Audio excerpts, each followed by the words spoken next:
Premier enregistrement de la première session. Là. À chaque fois, pour info, hein, vous... Ça, c'est tout à l'heure, 1h41, et je vous dis derrière un peu ce qu'on a fait. Et là, je vais refaire la même chose.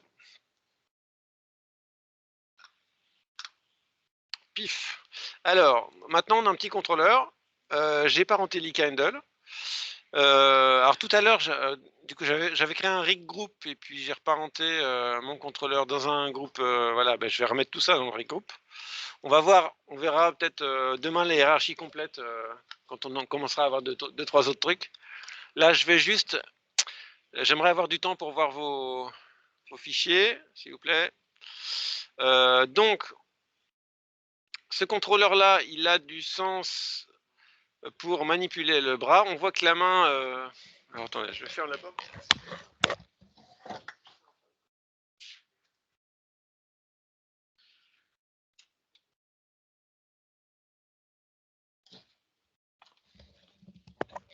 Les écouteurs.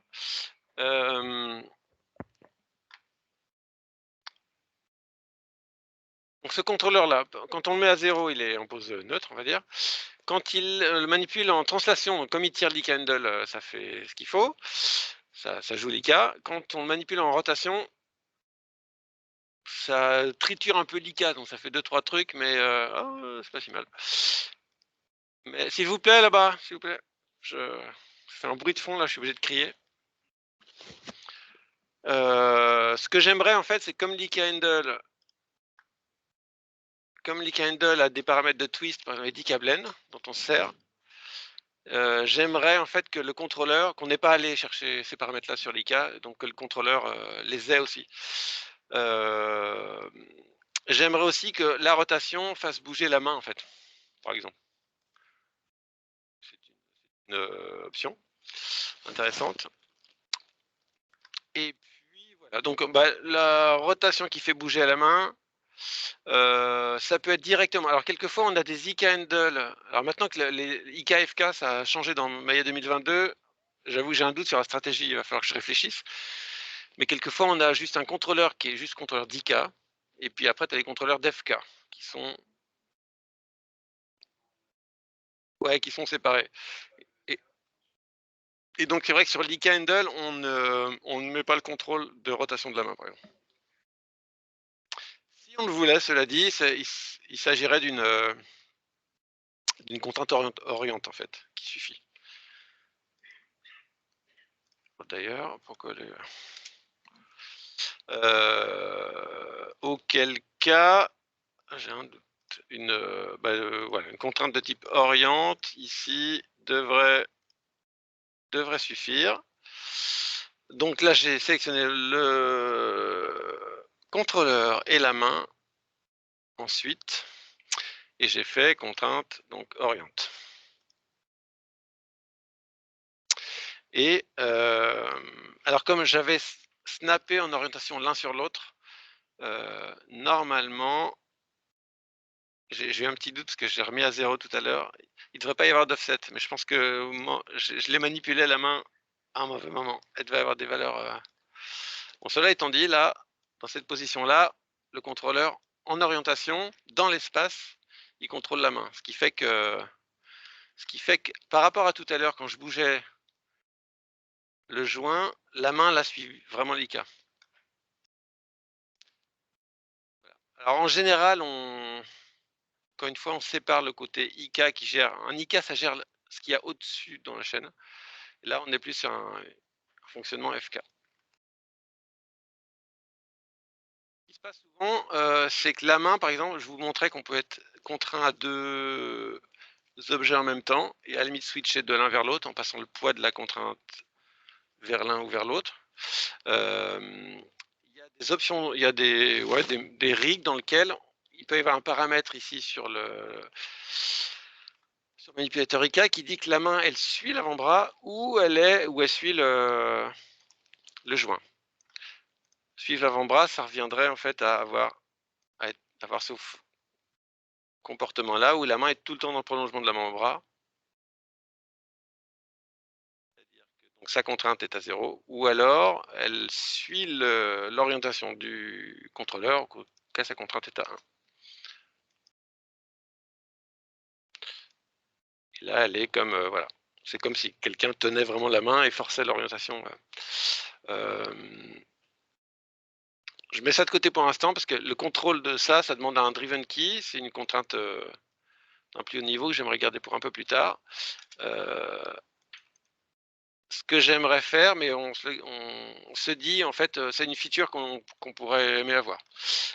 Moi, j'aimerais pour l'instant juste déjà avoir des nouveaux pardon, attributs sur ce contrôleur-là, qui sont le twist que je connecterai à celui de l'IK et l'IK Blend. Bon, alors comment on crée des attributs déjà? Ben, en fait, c'est normalement Modify Add Attribut. Donc je prends un ou des objets et je viens créer des attributs. Donc c'est Add Attribut, parce que les paramètres TranslateX, etc. sont des attributs. Alors ça a créé cette fenêtre. Pour information, donc là je vais parler des attributs. Ça sert à ça à tous les métiers. Les attributs là, ils se présentent comme ça, translate, espace X avec des majuscules, etc. C'est très beau. C'est un type d'affichage, ça, qu'on voit, qui est l'affichage nice. Je crois que c'est là, dans Edit, Channel Names, on peut changer le type d'affichage. Vous n'avez peut-être jamais vu ça, mais comme vous pouvez peut-être tomber dessus, et ça explique un peu ce que sont ces attributs, quels sont leurs vrais noms, leur vraie nature. Là, ils sont un peu maquillés, on va dire. Le vrai nom de ces attributs, c'est enfin, ils ont deux noms. Ils ont en général un nom, les attributs Maya typiques, ils ont un nom long et un nom court. Le nom long, c'est ça, translate X, vous voyez, en camel case, c'est-à-dire il n'y a pas de. Il y a. Comment dire? Il n'y a pas de majuscule, c'est déjà tout en un mot, il n'y a pas d'espace. Pas de majuscule au début, et c'est le mode nice qui fait que ça rajoute une majuscule au début, ça met des espaces, etc. Et il y a le nom short, qui est celui-ci. Vous allez peut-être tomber dessus un jour dans les interfaces. C'est aussi leur vrai nom, TX, TY, TZ. SX, V pour visibilité, etc. Ça, dans des scripts, enfin, vous allez voir, vous pouvez vous en servir dans des expressions. C'est plus rapide à écrire. Et ça explique pourquoi on peut, quand on crée des attributs, forcer. Déjà, on va plutôt leur donner un nom long par défaut, et on peut forcer un nice name un peu différent. On peut appeler un attribut blablabla et lui mettre comme un nice name blu blu blu. Et ici, quand on est en mode nice, ça s'affichera blu blu blu. Voilà. Alors que le nom long est blablabla. Voilà, donc on peut forcer un nice name différent. Sinon, Maya va proposer un nice name en mettant une majuscule au début, mettant des espaces avant les majuscules suivantes. Voilà, donc moi je veux un attribut, je vais reprendre les mêmes noms, twist par exemple. Alors j'aime bien moi afficher du coup en long name, comme ça je vois vraiment le vrai nom. Twist. Donc il faut que je sélectionne mon objet, j'écris twist. Et après, dans les paramètres, vous voyez nice name il propose twist avec une majuscule, ça me va. Est-ce qu'on affiche cet attribut dans la channel box ou pas? Est-ce qu'on le cache? Est-ce qu'on l'affiche mais on le rend pas keyable? C'est ces options-là. Donc keyable, c'est qu'il est affiché et keyable. Displayable, je crois que c'est affiché non keyable, et hidden, il ne sera pas affiché, donc dur à keyer avec juste le S. Donc moi je veux pouvoir poser des clés dessus, donc il est keyable. Ensuite, quel type d'attribut? Vous voyez là, là il y a deux types en ce moment. Il y a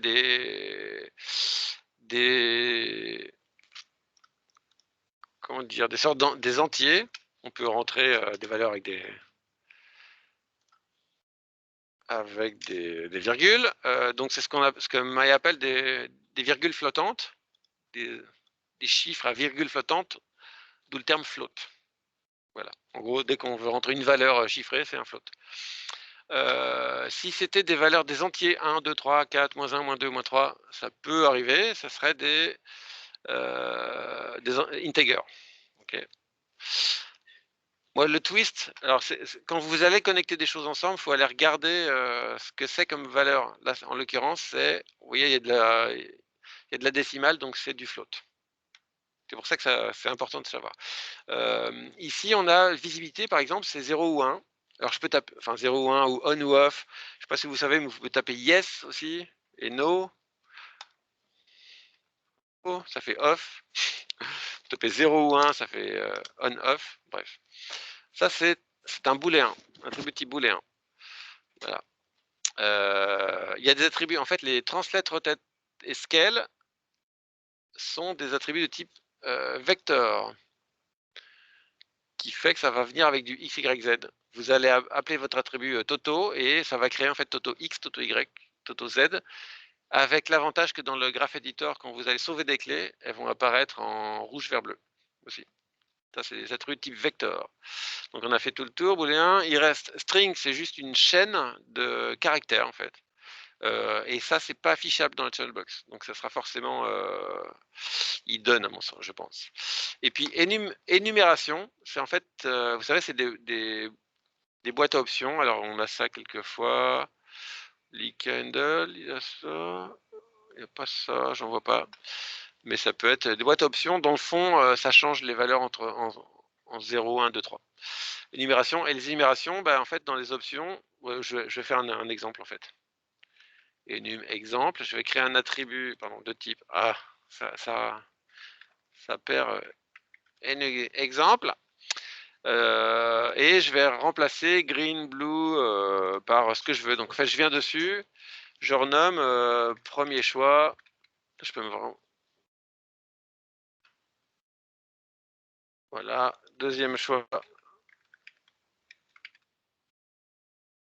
Voilà, troisième, bon voilà, 3. Tac, tac, tac. Donc j'ai bien sélectionné mon objet. Ah non, je viens de perdre. Fallait pas que ouais, il n'y a pas d'undo. Ça c'est relou. On va faire plus simple. On va faire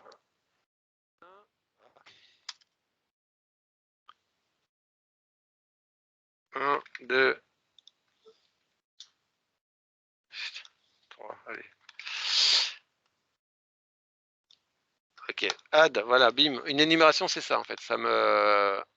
Oui, c'est des boîtes à options. 1, 2, 3. Et dans le fond, ce que fait Maya quand on change de valeur, je peux afficher l'attribut, le script editor s'il veut bien. Quand on change de valeur, vous voyez, ça fait. Quand j'appuie sur 1, attendez, je vais. Quand je change en 1, ça set l'attribut blablabla enum x. Ça l'affiche toujours en nom long à 0, parce qu'en fait, c'est l'index 0 de la liste. Même si j'ai marqué 1, c'est l'index 0. 2, c'est l'index 1, etc. Voilà. C'est comme ça que réfléchit Maya.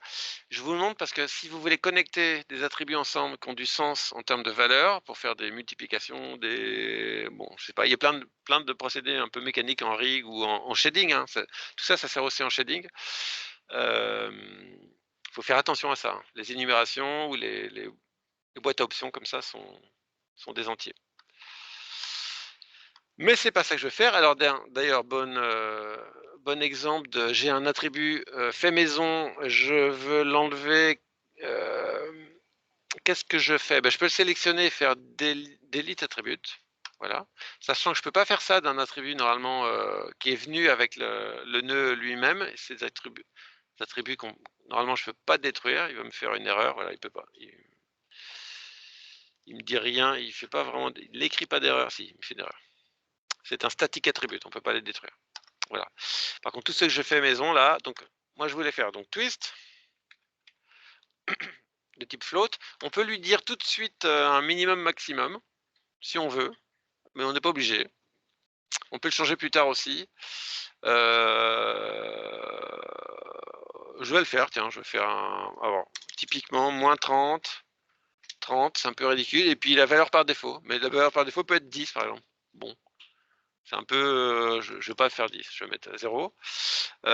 Donc là, si j'ai bien mon objet sélectionné, j'ai tout bien réglé, je fais add, j'ai maintenant un paramètre twist, qui quand je glisse maximum à gauche, il fait moins 30, maximum à droite, plus 30. Je peux changer cette valeur en faisant edit attribut. Donc j'ai sélectionné, ça me l'a ouvert dans l'autre. Ça me montre là tous les attributs faits maison que je peux changer. Je peux à nouveau changer nice name, etc., le rand keyable. La seule chose que je peux pas changer là, c'est la valeur par défaut. mais qui est pas très grave parce que c'était à la création, valeur à la création. Donc là, je peux décocher minimum, maximum. Auquel cas, là, maintenant, je peux descendre à moins que moins 30 et aller plus. Voilà, donc add attribute, edit attribute, attribute est là, delete attribute, duplicate c'est nouveau depuis quelques versions, j'avoue que j'ai jamais essayé. Pardon. Typiquement la visibilité sur les contrôleurs, moi c'est quelque chose, à moins que ça ait vraiment du sens que je laisse pas quillable. Je vais la laisser visible parce que et je vais la loquer, ça va me servir un peu de séparateur. Mais quelquefois on crée des attributs qui sont juste des séparateurs visuels. Ouais, comme ça on peut faire des sortes de chapitres. Voilà. Typiquement sur les mains, on peut faire un truc sur les doigts, etc. Bon, cela dit, le twist là, c'est un attribut tout seul dans son coin qui fait rien du tout. Il est connecté à rien du tout. Donc je vais le connecter au vrai twist, je veux dire le vrai, enfin les deux existent vraiment, de Leakhandle. Et en utilisant, alors il y a plein de manières de connecter des objets, des attributs ensemble. On connecte des attributs. En fait, il y a deux manières. C'est soit c'est directement, c'est une connexion directe, soit on passe par d'autres nœuds, on crée des nœuds intermédiaires. Des nœuds de driven key, des nœuds d'expression, des nœuds de plein de choses. Des nœuds mathématiques. Mais là, je vais le connecter directement, dans le fond. Comment je fais? Eh ben, je peux. Alors, il y a plusieurs moyens. Ça va être l'occasion de vous montrer des choses. Je peux utiliser le Connection Editor. S'il existe encore. Donc, Général. Voilà. General Editor. Connection Editor. Connection Editor, c'est assez simple. C'est deux colonnes. Une colonne à gauche et à droite. On peut. Et donc, ça va. La connexion, ça se fait que dans un sens. La connexion entre deux attributs se fait que dans un sens. Et un attribut peut aller vers plusieurs, et pas l'inverse. Un seul attribut ne peut pas recevoir des connexions de plusieurs. Par contre, un attribut peut envoyer sa valeur à plusieurs attributs. C'est comme un parent peut avoir plusieurs enfants. Et en fait, l'ordre, la direction dans laquelle ça va, on peut la changer. Voilà, vous pouvez la changer là. Donc attention, parce que quelquefois, parce que quand on va cliquer en fait sur deux attributs, alors je vais le faire là, je vais charger à gauche des objets, là en l'occurrence un seul, je fais reload left, pouf, sachant que c'est du côté from, c'est-à-dire c'est l'objet qui va imposer sa valeur aux autres. Donc c'est pour ça que si vous vous trompez là, vous voyez, ça change pas la sélection, hein. Vous allez peut-être casser des connexions. Et puis de l'autre côté, le IKhandle, reload right. Alors il y a des filtres pour dire montre-moi tous ceux qui sont non, enfin bref.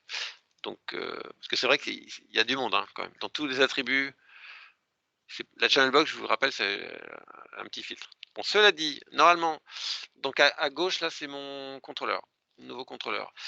Tous les attributs custom que j'ai créés, ils arrivent à la fin, donc c'est pratique de les trouver assez twist. Et en fait, Maya attend que je clique sur un autre attribut pour le connecter. Et il me met en gras tous ceux qui sont connectables, qui sont uniques déjà et enfin, voilà, qui sont connectables. Le twist, en l'occurrence, ça va être connectable. Et pif, et d'ailleurs, j'avais comme sélection en cours la Leakhandle, je vois qu'il vient de recevoir il est passé en jaune, ça c'est le signe d'une connexion directe. Voilà. Et donc maintenant, quand je bouge le twist de mon contrôleur, là je le mets à moins 81, je vois bien qu'en fait là, ça a été transmis. Et ça, c'est pas, on peut pas le débrayer. C'est soit on casse la connexion, et c'est pas animable non plus. Pas animer le fait qu'un truc soit. Si on veut débrayer ça avec une autre valeur, il faudrait faire un mélange à un moment avec un nœud mathématique intermédiaire, une chose comme ça. Voilà. Donc là, et maintenant que c'est connecté, normalement, je peux pas revenir à zéro. La chose connectée, elle est drivée par son driver. Donc il faut vraiment que je revienne sur l'original, on va dire, pour imposer la valeur. Donc ça, c'est voilà, premier type de connexion possible. Et je vais faire pareil tiens, sur IKblend. IKblend ici, je vais faire la même chose. Donc je reviens ici, et c'est ce que vous pourrez faire. Donc, bah, add attribute. Ah, voilà, add attribut, iCablen de type float. Alors iCablen, lui, c'est bien d'avoir un maximum minimum. 0, 1, puis pourquoi pas, par défaut c'est 1. Pif, iCablen, et je vais me faire un petit bouton Connection Editor. Et pour connecter, en fait, j'allais faire la même chose. C'est Connection Editor, je sélectionne d'un côté left hand. Ah bah il s'est ouvert parce que ma sélection était faite. De l'autre côté, alors je le trouve tout en bas, iCablen. Ici, je vais le trouver quelque part. iCablen, ici. Alors je pourrais cliquer, ça ferait la connexion, mais je vais utiliser un autre outil pour la connexion, qui est très utile pour faire beaucoup plus de choses que des connexions, c'est le Windows Node Editor. Plif. Donc je vous ai déjà montré l'autre jour Node Editor pour vous montrer l'historique des choses. On peut charger, je prends mes deux objets et je les add selected node to graph. Voilà. Là, j'ai mon driver. Bon, ma shape, on s'en moque. Parce qu'en fait, il a trouvé une shape, donc il l'affiche au cas où. J'ai mon driver. Voilà. Ah oui, alors, il me montre tous ceux qui sont connectés. Alors, si je les veux tous, c'est vrai que ça peut. Voilà, et il montre les autres. Et mon driver. Alors, je peux afficher beaucoup de choses. Je vais agrandir le truc. Je peux, et puis là, je peux glisser. Donc, c'est pratique quand on a plein de connexions faire dans tous les sens ou qu'on veut visualiser un peu dans quel sens on connecte les choses. Voilà, c'est plus visuel, quoi. Je peux glisser comme ça et venir là. C'est pareil, Maya filtre, dit ah ok, c'est un. Voilà. Donc à gauche les entrées, à droite les sorties. Et si je sais pas et je veux pas choisir où il y en a trop, je peux venir aussi là. Et ici, Maya me propose une liste. Ok. Où je peux faire Other et ça fait quoi? Ça me fait comme la colonne de droite ça m'ouvre une. Voilà, je peux aller chercher plein de trucs. Donc il y a plein de manières de faire ici. Donc je peux faire de manière directe, pif. Et donc là, je vois mes connexions. Et pourquoi je vois pas. Voilà. Il fallait que je regraffe. Parce que. Et là, donc je vois si je graffe, j'ai pris left handle, je lui ai demandé de graffer tout ce qui sort de left handle. On voit que d'une part, il parle d'une contrainte oriente que j'ai fait sur le wrist. Et que d'autre part, iCablen est connecté directement. Et alors le twist, et Maya le fait pour vous, quand il connecte des valeurs de rotation, il y a tout un petit travail mathématique de radians, de degrés entre. En fait, ça vous donne des degrés à manipuler, mais derrière, c'est calculé en radians. Et il y a des petits nœuds de unit conversion. Je pense que ça. C'est étonnant parce que. Alors, dans d'autres interfaces, c'est justement quand Auxiliary Node est coché qu'il vous le montre et pas sinon. Mais est-ce qu'on est dans l'ordre du bug ou de la nouvelle feature? Je ne sais pas. Ouais, je sais, il y a des modes d'affichage qui vous le montreraient pas parce que.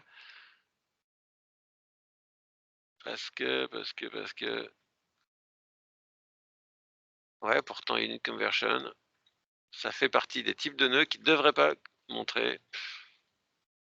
Moi, je pense que Maya 2022.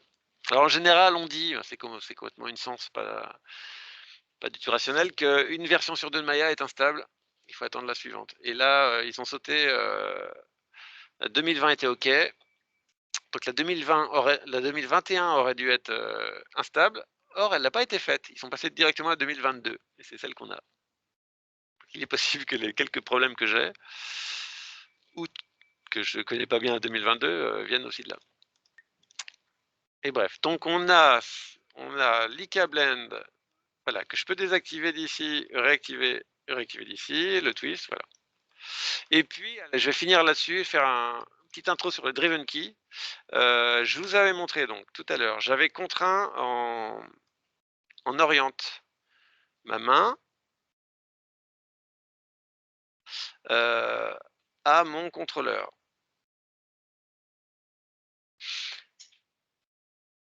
Et j'aimerais en fait pouvoir, donc ce qui fait que qu'elle prend l'orientation de mon contrôleur là. Mais j'aimerais de temps en temps pouvoir débrayer ça et faire en sorte que mon wrist il baisse sa contrainte.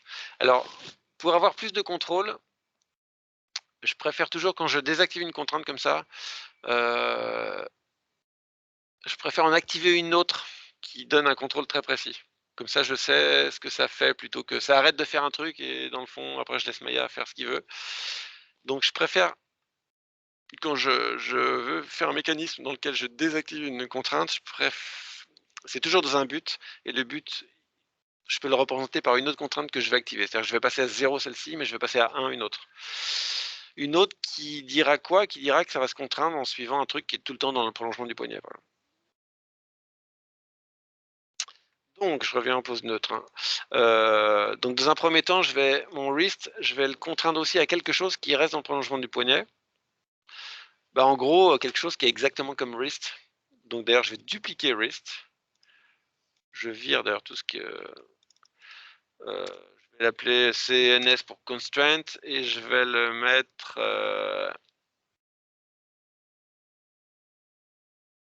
je vais le laisser là. Contrainte et en fait, il va être aussi une source de alors je vais le grossir, tiens, pour qu'on le voit bien.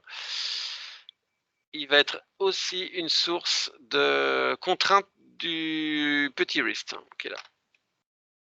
Je vais rajouter une contrainte oriente. Alors mon petit wrist, alors donc j'ai sélectionné wrist CNS, je sélectionne ensuite l'objet que je vais contraindre, qui a déjà une contrainte oriente, mais je vais en rajouter une, ça va juste rajouter une ligne dans la liste des poids, en fait, hein. Contrainte oriente, avec les mêmes options normalement, voilà.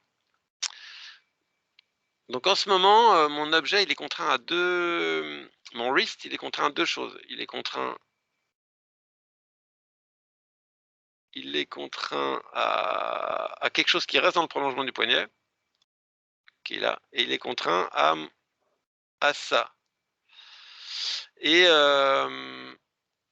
donc mon wrist, il a ces 2 valeurs et si j'en baisse une, il va se mettre à fond sur l'autre et vice versa. Si j'en baisse une là et je mets celle-ci là.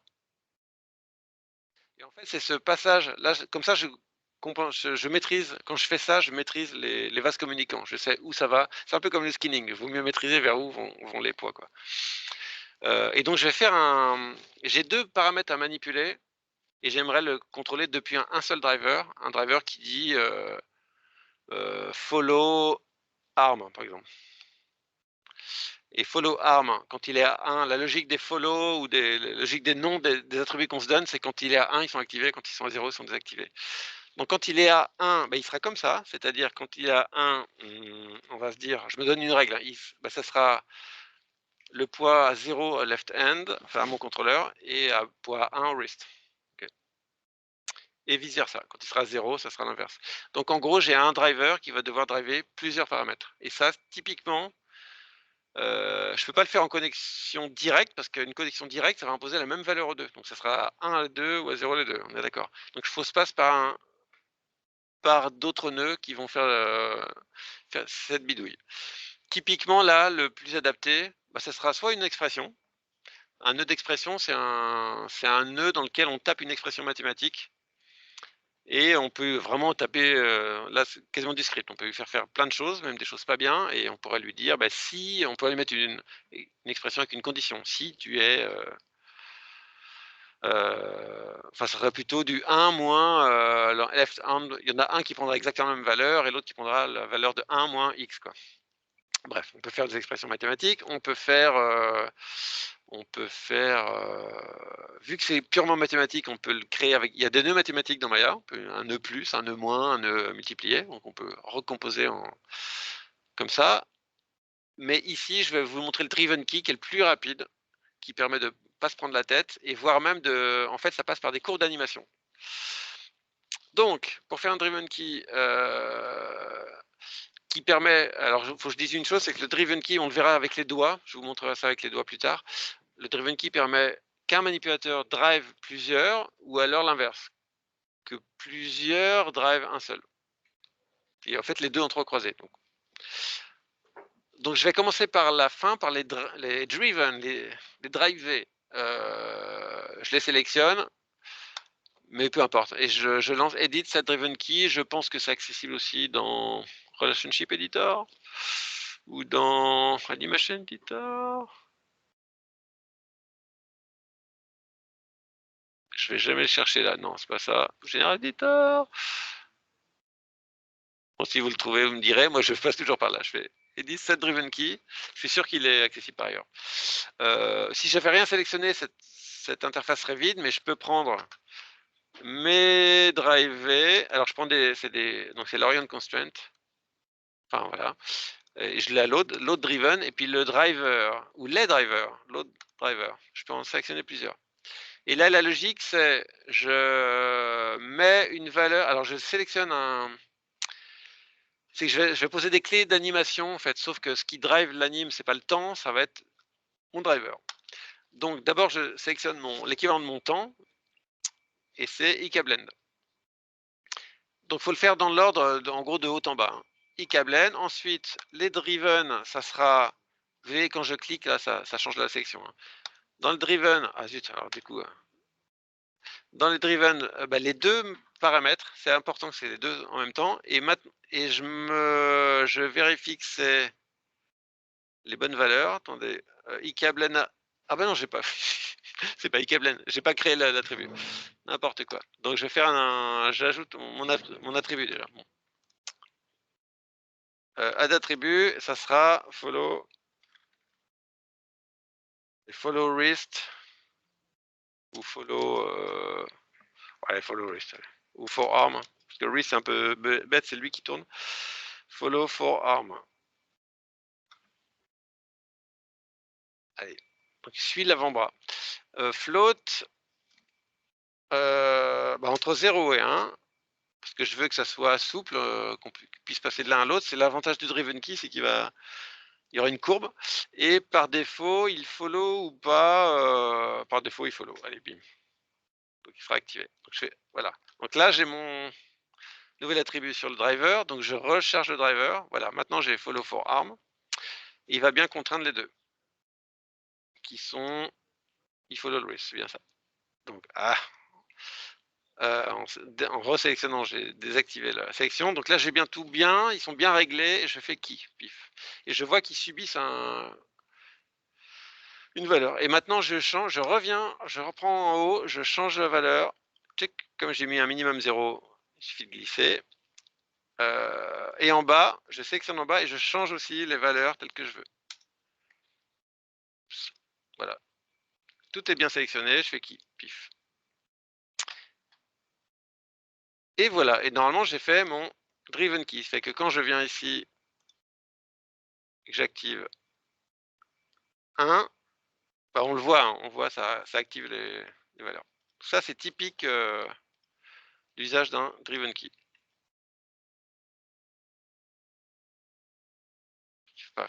Et ce que ça donne sur la contrainte oriente qui subit driven key, c'est si j'affiche je vais afficher Animation Editor, le Graph Editor, je vais m'en faire un petit bouton d'ailleurs, c'est ça l'icône. Je vois qu'elle subit des courbes d'anime, mais c'est des courbes d'anime qui montrent que, vous voyez, on voit ici que c'est pas le temps, elles sont un peu spéciales. Le driver c'est follow for arm, c'est pas sinon c'est pas le temps. Alors, il montre beaucoup de choses là. Par défaut, il montre plus de choses, mais.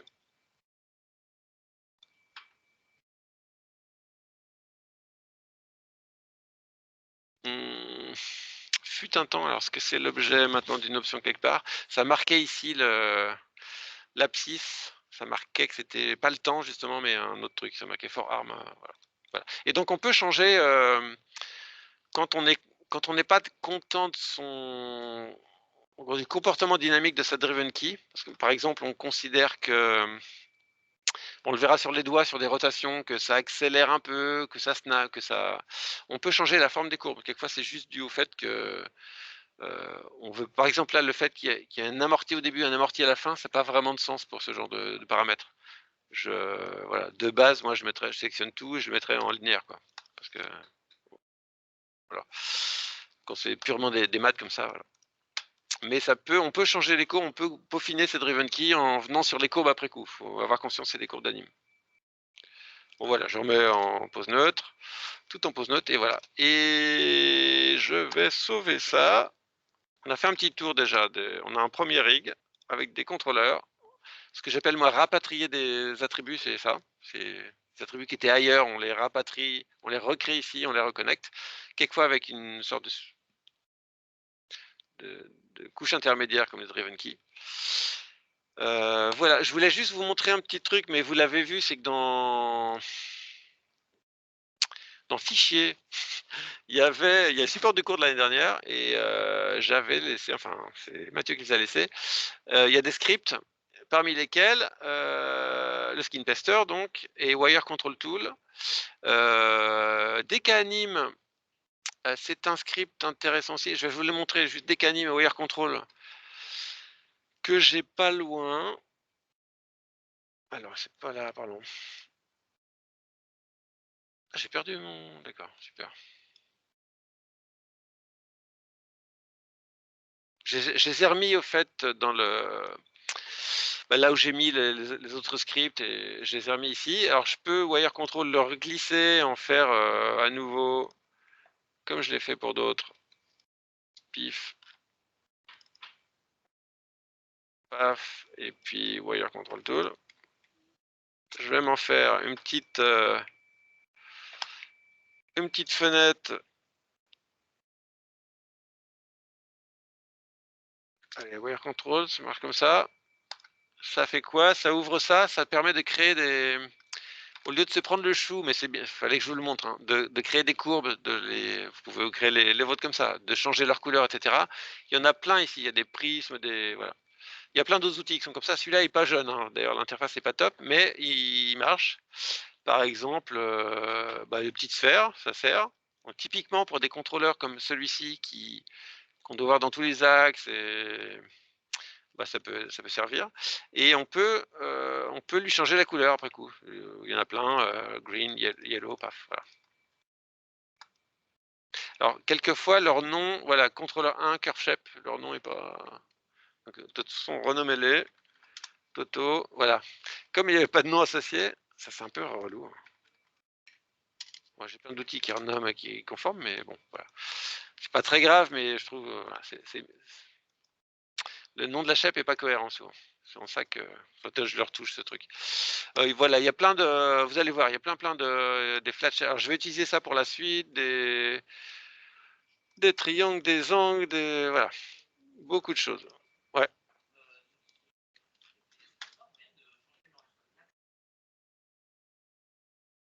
Et quoi, pardon?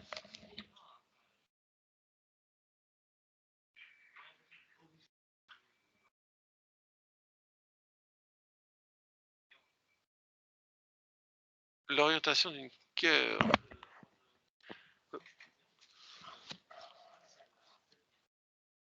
Ah, tu veux dire avec cet outil-là? Hélas, non. Enfin, dans cet outil-là, non. Mais à moins que tu retouches le script, hein. Alors, c'est peut-être du mail, mais c'est vrai que ça serait une option intéressante.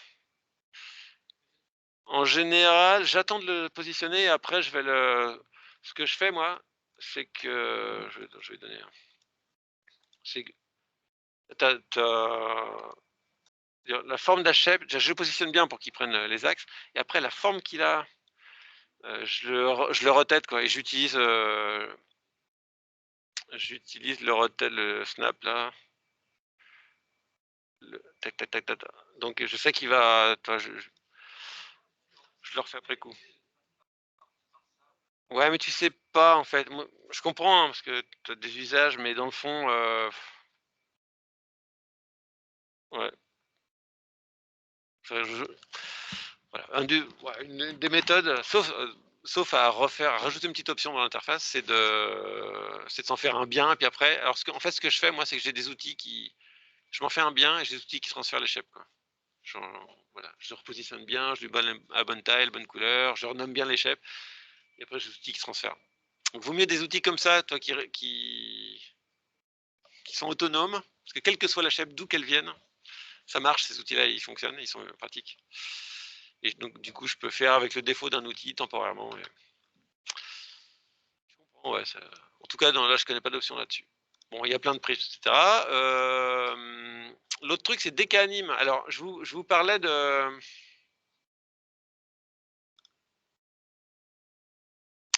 vous savez quoi? Je vais mettre ça là. Alors, pourquoi j'ai perdu de faire une gymnastique. Je vous parlais de faire une gymnastique pour alors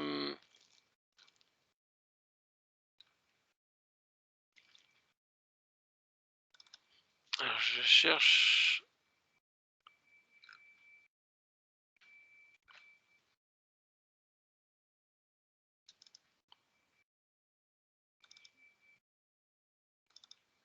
Voilà, je vais mettre ça là. Je vous parlais de faire une gymnastique pour gérer et tester votre skin. Je crois qu'on s'en était fait une. Ah ouais, mais ça va correspondre à un squelette donné. On s'en était fait une, ou quelqu'un peut peut-être en faire une, ou voilà. Et vous pouvez vous la sauver cette gymnastique et la reprendre quand vous voulez. Sachant que là, en ce moment, on rajoute du rig sur les joints. Et donc, on rajoute des contrôles avec des contraintes, etc. sur les joints. Donc, petit à petit, les animes qu'il y avait déjà sur ces joints vont plus être jouables, parce que en fait, c'est d'autres choses qui contrôlent. Euh, mais quelquefois, on peut revenir en arrière et comment dire, déconnecter quelques contraintes et rejouer l'anime. Dans tous les cas de figure, ou alors vous pouvez avoir de l'anime carrément sur votre rigging avec les contrôleurs.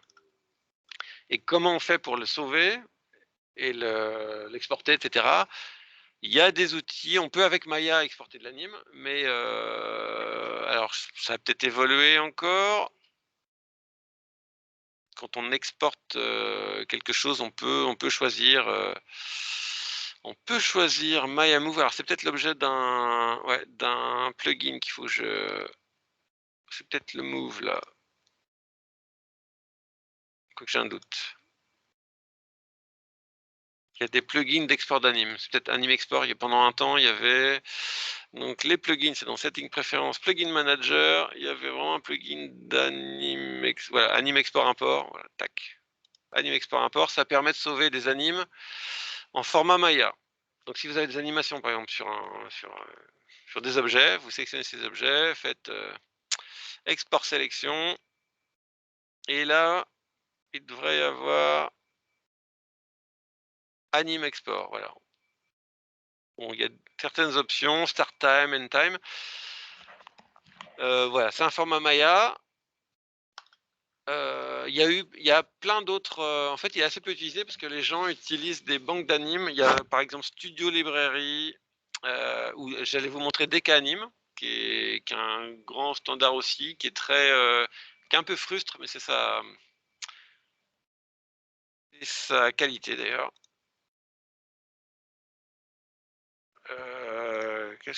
Voilà.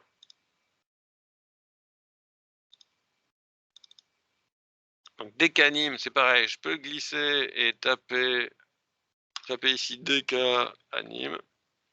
DKAnime, ça fait la même chose. Alors quand vous savez taper ici une ligne de commande, c'est comme si je la tapais. Taper ici une commande, c'est comme si je la tapais en fait quelque part ici, je l'exécutais. D'ailleurs, ce que ça a fait là, je vais me créer un nouveau mail. C'est que j'ai glissé le fichier, je l'ai sourcé, j'ai tapé DKAnime et ça fait ça. D'ailleurs, je vais m'en faire une petite shelf. DKAnime, c'est un standard, vous allez le voir dans plein de boîtes, pour ça que je vous le montre, qui permet, donc je l'ai lancé, ça c'est une version modifiée chez McGuffin à une époque et par moi-même, mais c'est de l'open source au départ, qui permet alors dans Zone Duo, c'est pas très haut l'interface, Zone Duo d'exporter des animes, ça les exporte en fichier texte, donc qui sont très lisibles, et on peut à la limite, si vous voulez exporter votre anime vers un autre rig qui est à peu près le même mais au nom près, vous pouvez faire du chercher remplacer. Enfin voilà, c'est plus configurable que Maya. Donc là on browse un endroit où on sauve son fichier texte. attention, cette option-là ou pas. Save hiérarchie, c'est compliqué, sinon ça va sauver vraiment la sélection et c'est conseillé de sauver la sélection. Et après, ce qui est intéressant, c'est le reload d'Anime. Vous pouvez, lors du reload, faire du search and replace. Ça ne changera pas le fichier, bien sûr, qui est loadé. Ça changera qu'à la volée, vous pouvez l'appliquer à un autre rig, par exemple, où il y a des petits changements. Vous pouvez rajouter un préfixe. Si votre rig, maintenant, il est en référence avec un namespace, il n'était pas au moment où l'anime a été sauvé, vous pouvez l'imposer avec un namespace, etc. Il faut savoir que ce truc-là, il va sauver aussi toutes les valeurs qui sont quillables et qui ne sont pas keyées, où il n'y a pas de clé, mais les valeurs sont peut-être pas nulles, elles ont peut-être une valeur précise, mais il n'y a pas eu de clé dessus. Ça va les sauver dans le fichier. Et vous pouvez très bien, en cochant ici, dire ces valeurs aussi, on les prend en compte. Voilà. Vous pouvez décaler dans le temps, avoir un animation offset, voilà. Donc c'est très pratique, très clair. Dès qu'anime. Voilà les petits outils que je voulais vous montrer. Je sauve mes prefs pour. Je sauve mes shelves déjà. Et voilà ce que c'est un petit peu tout. Donc j'avais sauvé une anime moi que je vous ai mis, mais en fait c'est un peu ridicule parce que elle correspondait à un rig précis. Ouais, ça ressemble à ça une anime. Pouf, une anime des canimes, ça ressemble à ça. Alors c'est beaucoup d'infos comme ça, mais il ne faut pas tout regarder, il faut juste regarder le nom des objets et c'est là où on peut faire du chercher remplacer. Voilà.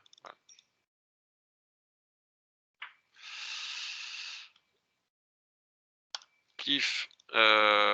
Donc ça, je vous l'enlève, c'est pas avant. Bien, je vais passer pour les derniers 3/4 d'heure. Passez-vous voir. Si vous avez des questions déjà sur ce qu'on a fait là. J'ai un peu enchaîné les trucs, mais dites-moi s'il y a des questions. Non. Sinon, j'arrête d'enregistrer. Et puis je passe vous voir un par un, si besoin.